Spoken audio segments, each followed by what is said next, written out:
Ce mardi 4 mai, les téléspectateurs qui s'arrêteront sur France 5 auront droit à un nouveau numéro d'enquête de santé dès 21h. Au programme, le gluten, cette pâte élastique qui donne au pain toutes ses qualités, comporte aussi une face cachée qui pourrait l'avoir rendu moins digeste qu'avant. L'occasion de s'intéresser d'un peu plus près à son animatrice de toujours. Marina Carrère d'Ancos. À la tête du magazine de santé depuis. C'est en février 1999, qu'elle fera sa première apparition dans ce qui s'appelait à l'époque le Journal de la Santé, qui deviendra ensuite le Magazine de la Santé. En 2007, le programme est rallongé par l'émission Allô Docteur, qui répond aux questions des téléspectateurs. Puis un nouveau rendez-vous mensuel en première partie de soirée est lancé, s'intitulant « Enquête de santé ». Si elle a travaillé aux côtés de Michel Sim, parti en juin 2018, et depuis le départ de ce dernier, elle a été associée à de nombreuses personnes. Régis Boxley, Philippe Charlier ou encore Antoine Piau. Et depuis le début de l'année 2021, c'est le médecin du sport, Jean-Marc Sen qui l'assiste.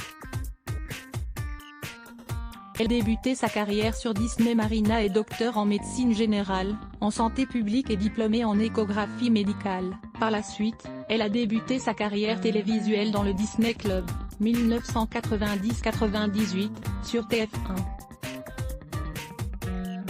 Une émission jeunesse de Frédéric Lepage adaptée du célèbre programme américain The Mickey Mouse Club. À la présentation, on retrouvera notamment Billy ou encore Frédéric Joly. Accident de voiture qui a failli tout changer en 1986. À l'âge de 24 ans, Marina Carrère d'Ancos est victime d'un terrible accident de la route, qui l'a plongée dans le coma. C'était une fin d'après-midi pluvieuse, avait-elle raconté au magazine suisse Femina. La route entre Bordeaux et Biarritz, où nous avions une maison, était monotone. Nous étions 3 dans la voiture. Mon père s'est endormi au volant. Il a été légèrement blessé, ma sœur, assise derrière, n'a rien eu. Et moi qui étais sur le siège passager, j'ai tout pris. S'est souvenu celle qui a eu une hémorragie interne, une péritonite, son pied droit fracturé. J'ai été hospitalisée chez mes parents pendant 2 mois et demi. Puis je me suis remise à marcher.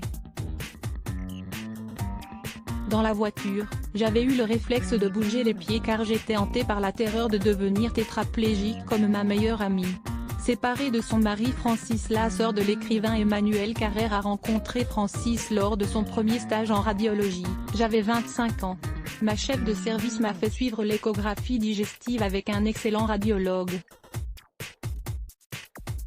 qui est devenu mon compagnon, puis mon mari et le père de mes enfants. C'est drôle, notre histoire. Nous nous sommes mariés à la mairie, puis 20 ans plus tard à l'église, en blanc.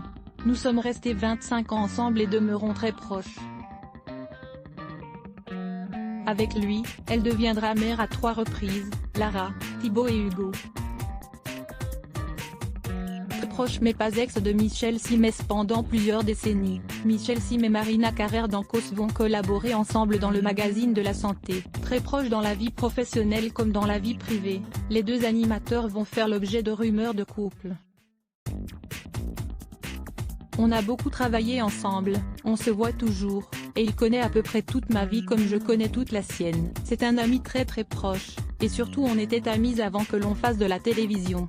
Du coup, à l'antenne, il y avait 2 amis ensemble et on n'a pas essayé de créer un duo, avait-elle dit dans l'émission Ça fait du bien d'Europe 1. À voir également, Adriana Carambeu très moqueuse envers Michel Sim, ce tacle qui risque de mal passer. La rédactionnelle lire aussi laisse bloc ADS.